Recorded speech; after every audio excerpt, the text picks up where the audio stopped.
Hello and welcome. Thank you for joining me for another card making tutorial. This is Angie. Today I'm working on something that's a little bit outside my comfort zone. I'm working with my jelly plate and going to be making some backgrounds for my cards.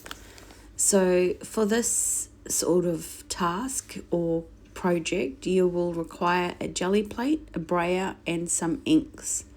I'm using my Distress Oxide inks because I found they applied the best on my jelly plate and they gave me the smoothest gradient. I'm using Worn Lipstick, Squeeze Lemonade and Mermaid Lagoon in this instance. I use my brayer to even the ink between the colours so that you get a really nice smooth blend. And I'm just using really light typing paper that I use in my printer to lift the print off. So you've got to smooth it out corner to corner, and there you go, ink lifted. I ended up making several backgrounds and cut them down to smaller manageable sizes for my stamping platform. And then I just dug out a few of my background kind of stamps and went to town stamping them. I initially tried using white ink because I thought it might really jump out, but the black was a much stronger contrast, so I ended up doing black ink. This is my Memento Tuxedo black ink, and I used that for every image I stamped. And then again, you'll notice cleaning as I go. I'm always limited on my craft time, so I do tend to clean as I go so that once my crafting session is over, I am cleaned and ready to move on to mum tasks, which take up a lot of my time. This is another background stamp that I like. It's got some like handwriting, like a letter sort of background. And the benefit of having a stamping platform is that you can obviously double stamp or triple or however many times you want to get a really crisp image. So if this is a tool that you don't already have, I do highly recommend one. I like the hinged ones over. I have got the Altenew stamp wheel platform, but I'm a bit clumsy butterfingers and I've dropped it a few times on my project when trying to turn it or move it or get it into the correct positioning. So I highly recommend an actual platform like what I've got here. This one is a Nellie's Choice one. And I promise I won't make you watch me stamp every single background out. I might just pop another 2 or so on screen. So this was a really interesting background. Again, it had that sort of text background plus some birds, and I think enough open space for some interest. And this, spoiler alert, ended up being my favorite card in the end. I really liked the background layout, sort of led me to how to design the card, so stay tuned for that. And this should be the last background that you'll watch me do on screen. Again, another sort of newspaper texty sort of background. I've had this stamp a really long time and it didn't really stamp very well, so I don't know. I think my ink pad was a bit dry as well. I did end up inking halfway through this crafting session, and I think it made a bit of a difference to how my stamping turned out on the rest of the backgrounds, which I'll whip through over here. So that's the one I was stamping before. I did a floral one. You've seen these two. And then I just found this little Picket Fence Studios stamp in my stash and just thought that would be loads of fun. I decided I'm going to use some of these little alphabet letters that I had stitched quite some time ago and had set up. I often, if I have some quiet time, will prep sentiments and stuff for my cards and just keep them sort of popped away in a bag, which is where these were. And I thought I'd use these as the focal points on my cards. And I also stamped out the little sentiment that goes alongside with each letter. These again are a Spellbinders collection. So yeah, it does coordinate very well. I think it had like J for joyous, W for wonderful. Yeah, so it was just really lovely for this kind of card making session. I'm just sort of flicking through a few of them and deciding what I might want to use. So each of these prints is obviously just on really light typing paper. So I start by getting a card front to mount them to before I start putting too much of anything on them. For this little Picket Fence Studios girl, I just thought that joyous was the exactly right sentiment for this card. And I used my glossy accents to add a little bit of shimmer and shine and dimension to those bubbles, because it really lends itself to that kind of design. It was just the missing element really on this card. I did look at doing like sequins or some other little shiny elements, or it just didn't need it. The glossy accents really ticked all the right boxes on this one. The front or the nib does clog up, so I just use a pin every time I use it. I've had the glossy accents a really long time. I don't really struggle with bubbles in my product, but if you do find that when you squirt out your bubbles, like what I've done here, that there are some air bubbles, you can just use your pin to remove those gently. And by this point in time where I am making my cards, I was quite confident with my layout and design, and I kind of found the colors that worked and the style that worked for me. So my card making became a lot quicker. I think this one says fabulous from memory.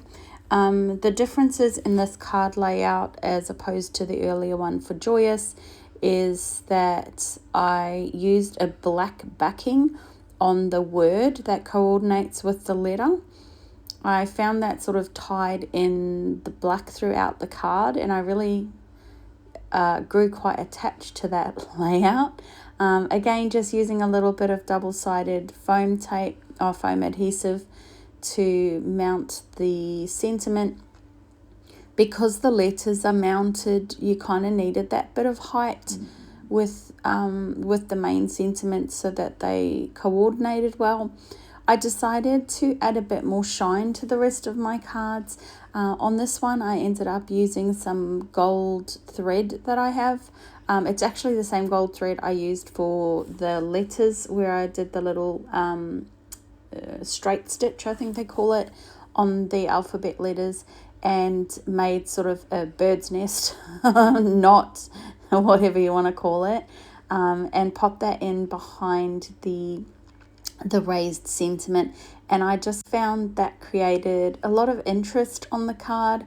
So it did so with a little bit of texture, a little bit of dimension, a little bit of shine, and it really was ticking all the boxes for me, so I quite enjoyed that part. Then on these cards, I did decide to use some, I don't know what they're called, enamel dots, sort of something like that. They're like gold drops that I purchased in a bulk bag, and they're of various sizes. So I used that to fill up the white space up the top, and again this just created a little bit of interest and shimmer and shine across the card, and it tied in that gold sort of as more of a main color and focal element throughout the card.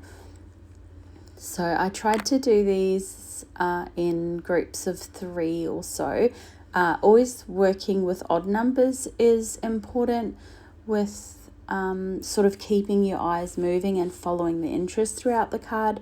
So that's why I chose number 1 varying sizes, and number 2 an odd number, just to keep your eyes moving. And I just felt this really, like this card was completely finished once those were on. There was, it was not lacking in anything at all. And I decided to pop a few down the bottom as well and tie that gold in. But yeah, it turned out great. I was actually really happy with how the shine was at the bottom there with the string under the focal element card. And then I liked it so much I ended up doing the exact same thing with the next card front, using P, which I'm pretty sure was for phenomenal. I thought this would be an awesome sort of layout and style if you were doing a gift set of cards for somebody, and you could maybe use one of the cards to gift them saying, you know, you are, and then having all these letters inside so that, you know, if they had this little box set of cards they could give people throughout the year or whenever suited them, they'd have those to call on, which is pretty cool. So that's my my desire for this one. And again, sticking with the black background behind the word phenomenal, ties in that black inking throughout the card and just really frames the sentiment. I guess because the alphabet letters are on a backed piece and effectively a matching layer, I think that's probably part of why the sentiment tied in so well with that black matching layer. On this card, yes, I did decide to use some sequins as opposed to the enamel dots, just trying something a little bit different. And I thought I'd tie that black in as well, because it gives you that really stark contrast, and also the sequins have so much shine, even being black. So I was really happy how that one turned out as well. And the stamping was just so crisp. So yeah, the black was really stark, and I was quite happy with how this one turned out. And again, the shimmer and shine of that string. And like I said earlier, the spoiler alert, this was my absolute favorite card. The W for wonderful was this one. The layout of the background just really lent itself to the focal element being up the top there. So I tried so many different letters, and this was just like ideal for the space. Again, I decided to use the gold thread behind the sentiment, which was raised on some double-sided foam. And this card just came together so well. A handful of gold enamel dots scattered across the card, just to carry that gold shine again throughout. I always like to do a dry lay, and then once I know that it's visually appealing, that's when I'll come in with my wet adhesive and secure them down. And I use my Barely Art glitter glue presently.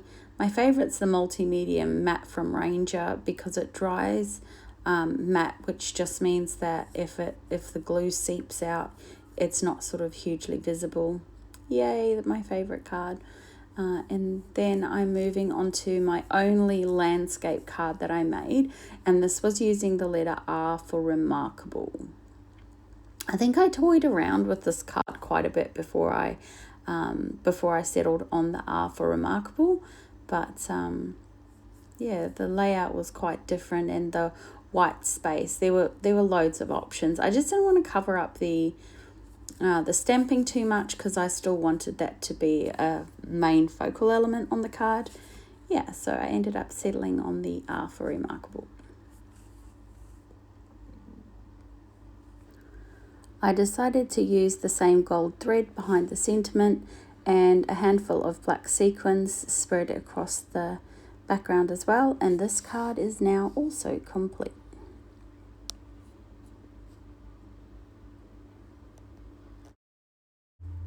This card was another one of my favorites. It needed a bit more on this one, so I ended up using a white die cut, a layered die cut of a lily.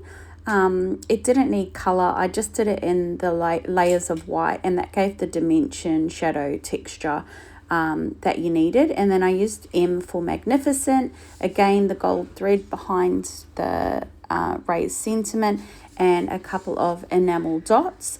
I also used my Perfect Pearls in Water to create some shimmer mist, and this card was also complete. And then here's a little recap of the card making session. So our little Picket Fence Studios girl, you can see those bubbles dried so crystal clear. The P for phenomenal. The F for, I think it might be fabulous. M for magnificent. K for kind-hearted. R for remarkable, and then W for wonderful, which ended up being my favorite, so takes center stage. But yeah, that was a very, very productive, enjoyable crafting session. Every card turned out perfect, everyone a little bit different, but you can see how this will coordinate wonderfully into a little gift set, because they all coordinate so well. And I wasn't sure those bubbles were completely dry, so I still kept that card completely separate so that none of the bubbles got squished or destroyed. And now that the bubbles were dry, I did decide to give that one a little bit of a mist with some Perfect Pearls and Water, just to give it a little bit of shimmer and shine. Don't really want to do that when your bubbles are still drying. And I think I'll give you a close-up of each card on its own.